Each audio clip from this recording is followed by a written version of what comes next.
On Tuesday, the NFF published a breakdown of how $2 million, which is equivalent of 772 million naira of funds, will be disbursed for clubs, leagues, and national teams. I commend the NFF for being transparent with their funds, and I hope that the governing bodies will receive their payments on a timely basis so that sports can kickstart in the country. Welcome to the sports segment of the weekend show. I am Amanda Sokei. And I am Ayo Adams. Pelican Stars of the Nigerian Women's Football League have been protesting for unpaid salaries for the past 12 months. They've been camping outside the governors. I was saying that they need their money to be paid back to them.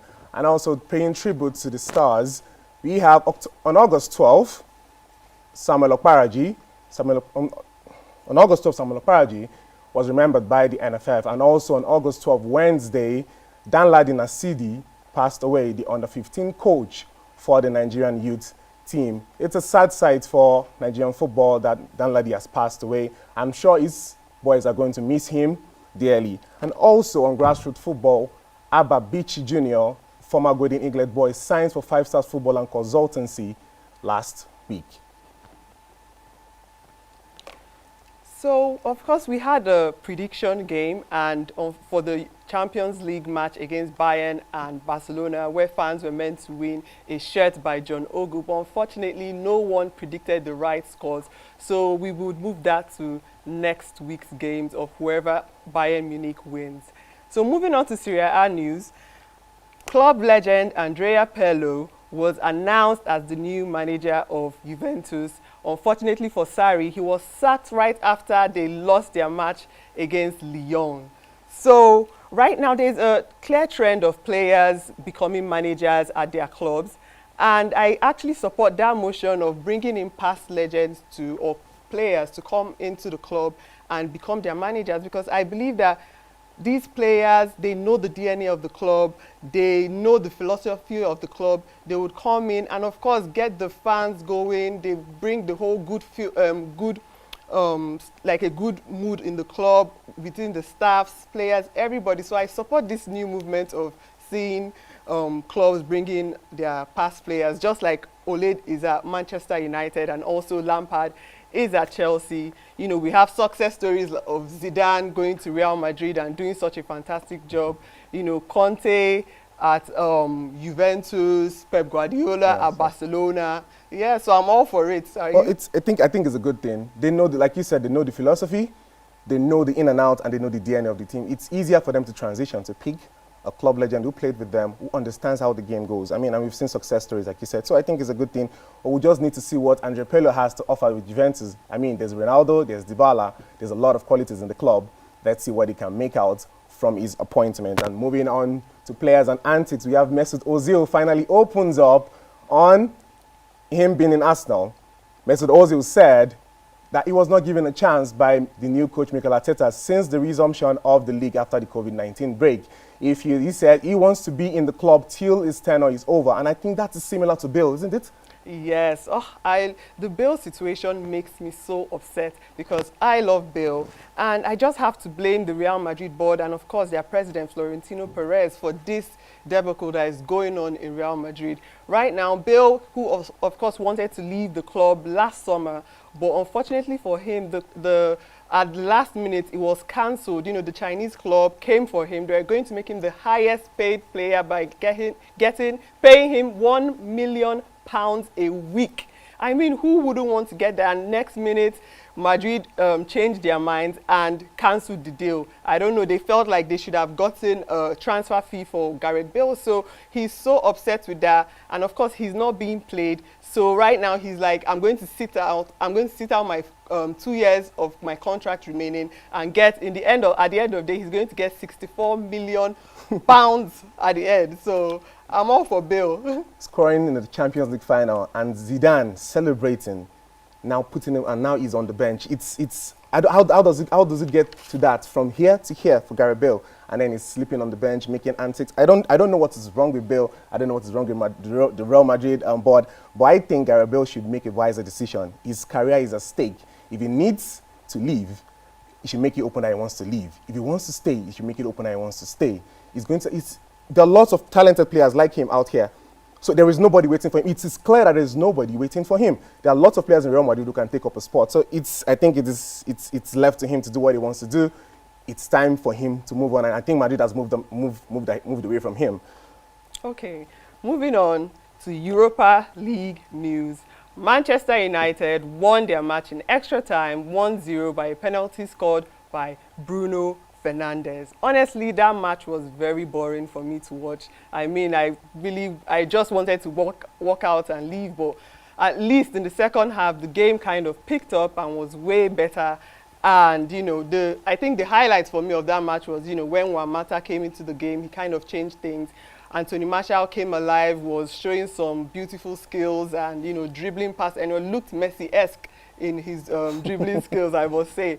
And, of course, the goalkeeper was amazing. He was on a roll. So the goalkeeper, in fact, was the major highlight for me for the Europa League of Manchester United versus Copenhagen. My own opinion, I feel like if the penalty hadn't come, Manchester United wouldn't have gotten past on that day. That goalkeeper was outstanding. I mean, 13 saves in a single game, that is a record for a goalkeeper in the UEFA Europa League. Well, and also moving to the Inter Milan, have qualified. They beat Leverkusen 2-1. And talking of Inter Milan, Romelu Lukaku has been showing himself. He's been doing well. He says he will give his best for this club.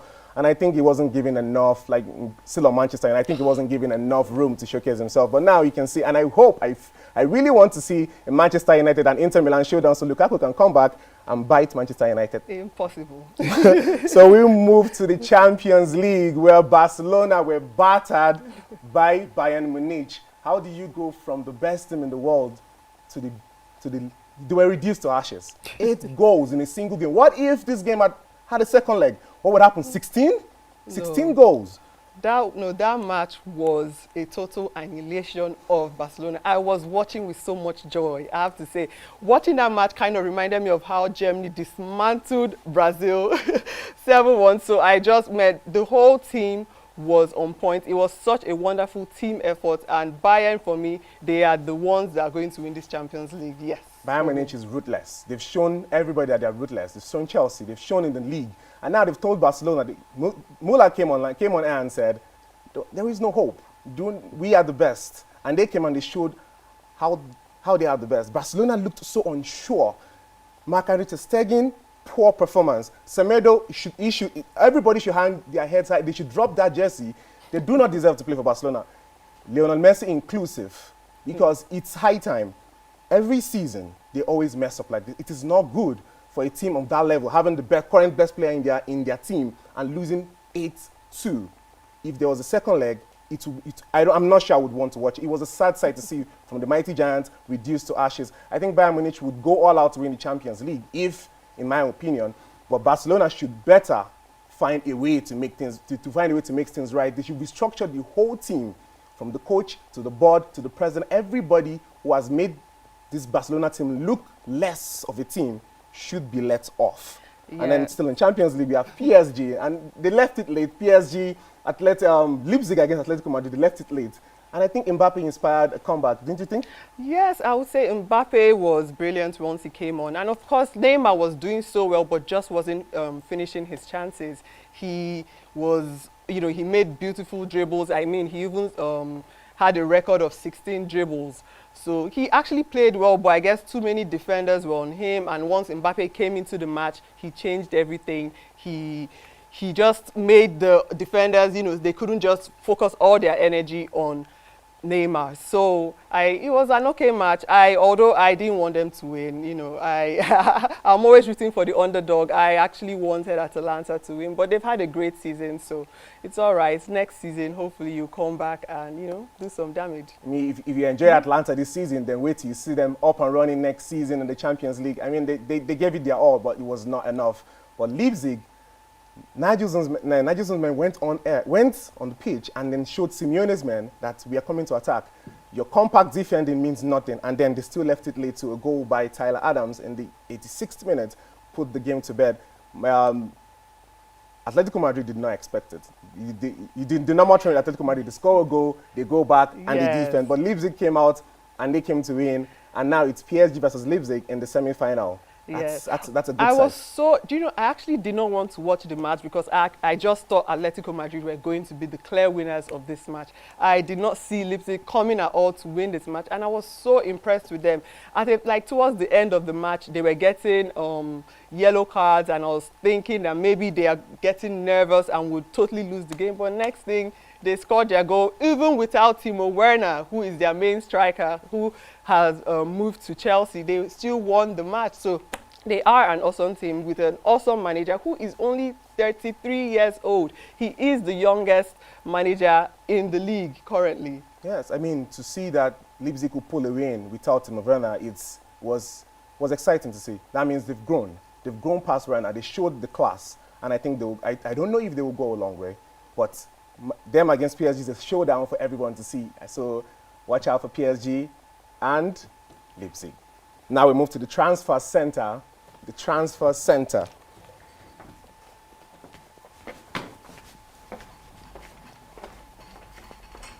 Now,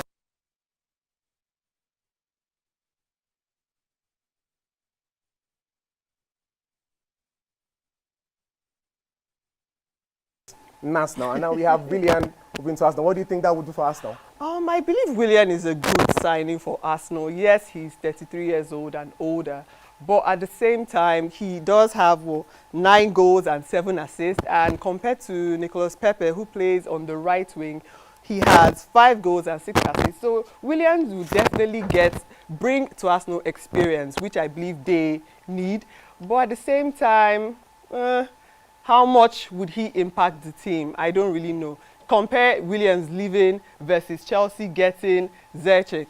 So there's a big difference. Arsenal, you guys can do better, but if it's Williams that is your standard, go ahead. I think they welcomed him with open arms. Arsenal fans were ready to see William play. Yes. And we see Jan Vertonghen has gone to Benfica, and also Canopila's midfielder Alassane Ibrahim has moved to Turkish side.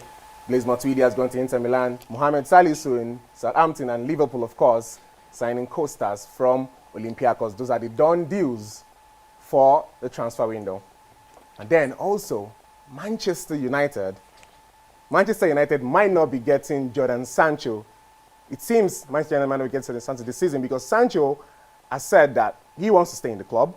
And the club director made it known that they are not letting Sancho off this season. Manchester United can relax their nerves and just wait a little bit more for Sancho to come to Man U, if that deal will ever happen. Do you think that deal will ever happen? I am honestly tired of hearing Sancho. Every morning I wake up, I check my phone. Has Sancho signed? I'm exhausted about this Sancho deal. And I just want Manchester United to pay the money or move on. Let us move on and let us start signing other players apart from Sancho. I mean, this saga has just been drawn out too long and I'm tired of it. And I'll just say, Manchester United, move on or just quit. But at the same time, even though Dortmund came out and said, oh, they're not going to get him, it doesn't matter because they made the exact same statement for Aubameyang and also, what's his name, Dembele, yes, right? Dembele. And well, guess what? They still left to Arsenal and Barcelona. So just them saying that Sancho won't come, doesn't matter. I'm sure he would still come in the end if we do want him. But well, yeah. I think Sancho is a great player. Going to Manchester United will be a good addition. Staying in Dortmund is not a bad thing. We have Thiago almost moving to Liverpool after the season is over. And Kai Havertz is still pushing for his move to Chelsea. I'm sure the Chelsea supporters want to see Kai Havertz in the blue jersey next season. And we'll move to basketball. Yes, so on to basketball. It's so sad that Devin Booker and the Phoenix Suns didn't make the playoffs despite being 8-0 in the bubble. It's so sad that they just missed out. And I don't know if you look at the teams displayed, I don't know if you noticed there's a club missing. And if you guessed San Antonio Spurs right, yes, for the first time since 1997, the San Antonio Spurs is not going to be in the NBA playoffs. But a game that I'll say I'm looking forward to is Houston Rockets versus OKC. But I'm going to be rooting for the Houston Rockets to beat OKC and hopefully make it to the finals, although I still want LA Lakers to win. Well, Spurs is missing out after 22 years on a row. So I think they need to rethink their tactics for next season so they will be able to come to the playoff. I think that is all for NBA. And we have Formula One. In Formula One, we have Max Verstappen emerged winner in the 70th Grand Prix race ahead of Lewis Hamilton, who is the most celebrated face with the Grand Prix. But then a shocker, Red Bull, Max came in and he beat Hamilton. Hamilton came in second. Well, congrats to him. Hamilton, well, still made in the next thing. Hamilton is now tied all-time 155 podium stands with Michael. So he, well, this is good for him. Yeah, I mean, it's a big step up. Every time he's always lose Hamilton. I mean, it's good to see a new face up here. Well, to be honest, I'm a bandwagon Hamilton fan, and I just love seeing him win. But on to that, we have more good news. And that's Hamilton showing he tying with the all-time greats on the podium. Well, congratulations to Hamilton once again. Okay. And then we move. Moving on to MotoGP, which I'm sure most of you don't really know. But Brad Binder, who is a South African, became the first African and KTM rider to win a MotoGP race. I think this should be an inspiration to Africans or different people to, you know, maybe look into MotoGP, you know, go into that. I think this is humongous. I always think when you set a record, it's a good thing. It inspires others. And reading from what he said, I did everything calmly. No. I saw my opportunity and I took it. So it still stands to say that when you see your opportunity, please try and take it. Exactly. He took his opportunity. There were no hurdles for him, and he emerged winner. Congratulations to Brad Binder. And you can see on his face, he's so elated and he's so happy. And look at his team members around him. That it's a really good sight to see. Yes, it is. And then I think moving finally to our player of the week, which we mentioned earlier, Johansson of Copenhagen against Manchester United. I know Amanda will not like this, but we chose him as a player of the week because he was spectacular. 13 saves in a single game against Manchester United. And like I said, if that penalty hadn't come, I'm sure Manchester United wouldn't have gotten past Impossible. this goalkeeper. Impossible. I don't agree with that. But, you know, I have to say that he was awesome. I would not dispute that with you. Of course, Bruno Fernandes is a penalty king. He hasn't missed a penalty in four seasons. Wow. The last time he missed a penalty was in 2016 when he was playing for Udinese. So, to be honest, despite us getting penalties, I'm sure we would have, of course, scored. It would be not despite. You guys have had the most. Manchester United have had the most penalties awarded to them ever. You cannot fault us. You can't fault us for that. In a single season. Well, we would see how Manchester United progress in the Europa League. Let's see if they can go final, can get to the final and win it and take it home to the Old Trafford. Okay, thank you so much for joining us on the sports segment of the weekend show, and hope to see you next weekend. Have a good day.